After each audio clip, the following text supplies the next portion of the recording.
There are few people in the world who irritate me more than Eric Adams. New York City Mayor Eric Adams is in Israel this week. He's meeting with Prime Minister Benjamin Netanyahu, and he is stressing what he calls the quote, unbreakable bond between New York and Jerusalem. Adams says that the trip is meant to show support for Jewish New Yorkers as anti-Semitic incidents rise across the city.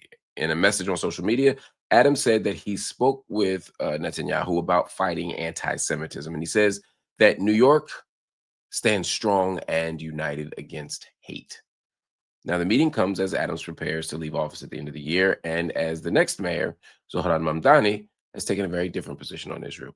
Mamdani has been a sharp critic of the Israeli government and of Benjamin Netanyahu. In fact, he has said that he would order the NYPD to arrest the Israeli leader under an international criminal court warrant if Netanyahu visits New York, even though the U.S. doesn't recognize that warrant. Adams warned that Mamdani's views could weaken the long-standing relationship between the city and Israel. He also said that Jewish families should be alert, pointing to a rise in anti-Semitism since Israel's war on Gaza began. By the end of the last year, anti-Semitic incidents made up more than half of all reported hate crimes in the city. Now, Adams said he didn't want to sugarcoat anything. He called the moments serious, and he called them global. Now, during the trip, Adams visited the Western Wall and met with former Hamas hostages, inviting both groups to New York for the Times Square New Year's Eve celebration. Mamdani, who takes office soon, said that Adams is free to travel where he wants, and he promised that he will protect and celebrate Jewish New Yorkers, even as he keeps his critical stance toward Netanyahu.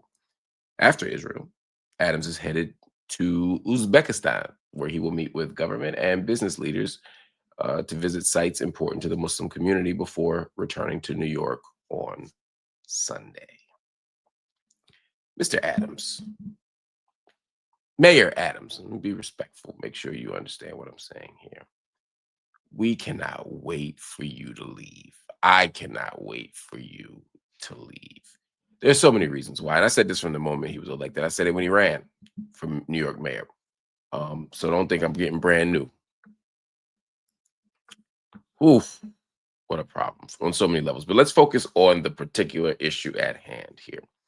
First of all, Eric Adams has every right to travel to Israel. No doubt about that. I do wonder, though, what it means for him to do so. I mean, it was like he won, Mamdani won, and Adams was like, I'm out. He's talking about trips. He's saying, y'all got it from here. Good job. Take it from here. I don't agree with Mamdani, but I hope he does well. He acted like the job didn't continue for another 6 weeks, 8 weeks. He literally acted like he was done. Bro, you still got to go to work. So it's fascinating to hear all this talk of Mamdani traveling and Mamdani being out of New York, even though it hasn't happened, except when he went to Puerto Rico with the rest of the New York political establishment on a planned, regularly attended annual event. But because he went to a mosque in Puerto Rico, and they're always worried about Mamdani not, staying out of the city and being too global, too international, too out of city, too out of state. When it's Adams, the one that's always talking about going somewhere, and he's the mayor right now. They're mad at Mamdani for going somewhere, and he's the mayor-elect, but Adams, whose job it is to be in the city, wasn't there. And I'm not saying Adams did anything wrong by leaving. I'm just saying it's a fake outrage that is selectively applied. That's my point. I ain't mad at either of them. But the decision to go to Israel and say, it was my pleasure to serve you as mayor. That's what he said. It was a bad choice of words. I'm not going to be one of them people that plays the gotcha political game or nitpicks words or is disingenuous. He was saying, it's my pleasure to serve you as mayor, meaning as mayor of New York, I was happy to be in support of Israel. People were saying it's like dual loyalty. It's a violation of his oath as a mayor of New York. I'm not going to go that far. I knew what he meant. But what he meant was bad enough. We don't need to add no sauce to this. This shit is bad enough as is. Come on, man. Having concern for Jewish New Yorkers makes sense. You should have concern for Jewish New Yorkers. Just as you should have concern for all New Yorkers. And if there's a rise in anti-Semitism for whatever the reason, you should address it. I ain't mad at that either. So address it in New York, your city.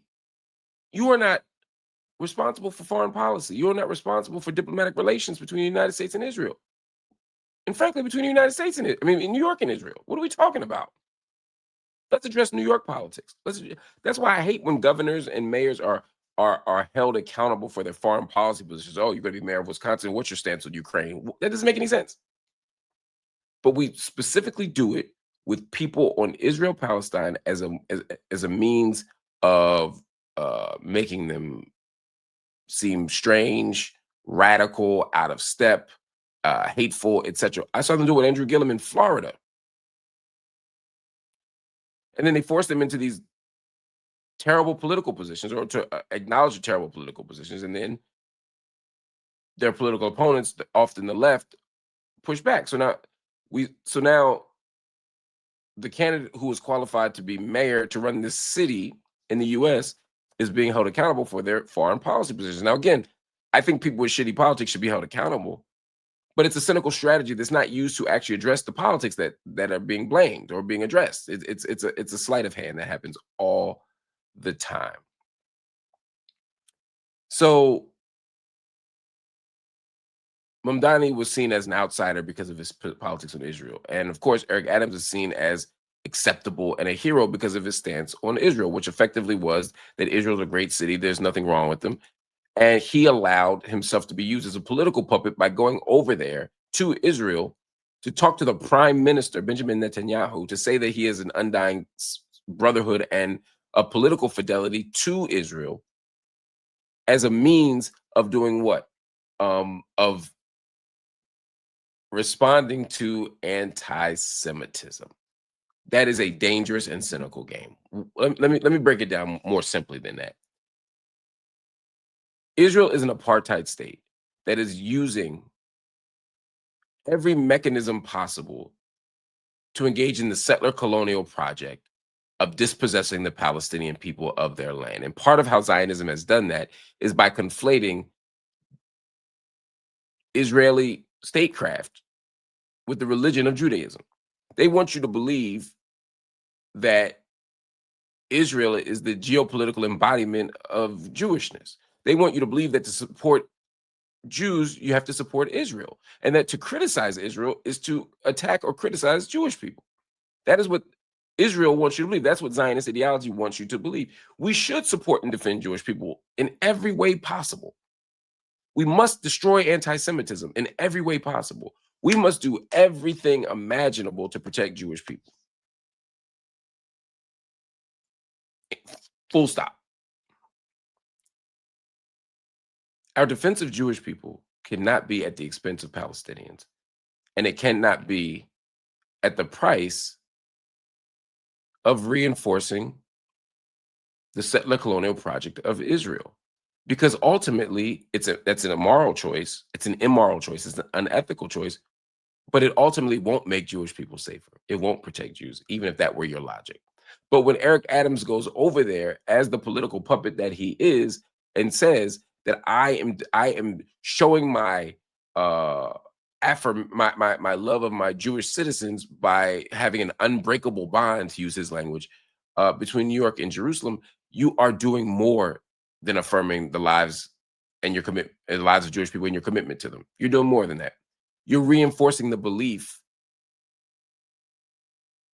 that the only way to protect Jewish people, or the proper way to protect Jewish people, is to support an apartheid state. Also, by talking about the unbreakable bond between New York and Jerusalem, you're reinforcing the idea that Jerusalem is an Israeli city. When you were in the old city, which he had to be in because he went to the Western Wall, when you're in the old city of Jerusalem, did you acknowledge that this is illegally occupied and it's been illegally occupied since 1967? Eric Adams, did you do that? Did you say one word about Palestinians? Did you say any words to Palestinians? If so, you didn't mention it.